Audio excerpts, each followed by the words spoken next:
Hello guys and welcome back to the new tutorial. This one is gonna be pretty simple. We're gonna create simple ragdoll physics inside of the Unreal Engine 5.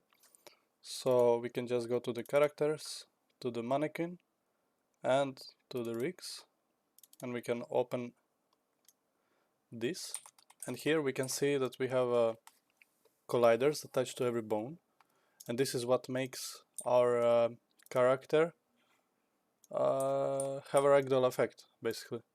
So if we press simulate, we can see our character is simulating ragdoll right now. So how can we do it is pretty simple. We just go to the third person blueprint, third person character, depends what you use. So once we are here, we're gonna create simple input and we're gonna put number 1. So when we press number 1, we're gonna start simulating physics. So set simulate physics mesh. So we want to simulate our mesh, of course.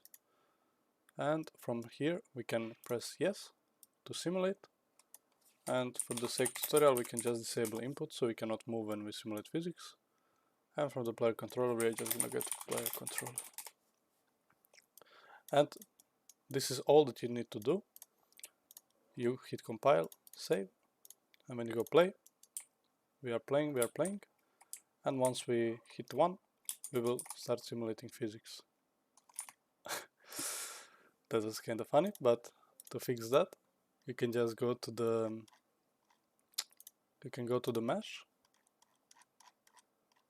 and collision presets, just turn it to the ragdoll, and now when we do that, let's go and test, we will start simulating physics. Yes, so this is pretty simple way of creating ragdoll effect. Hope you liked it and see you in the next one.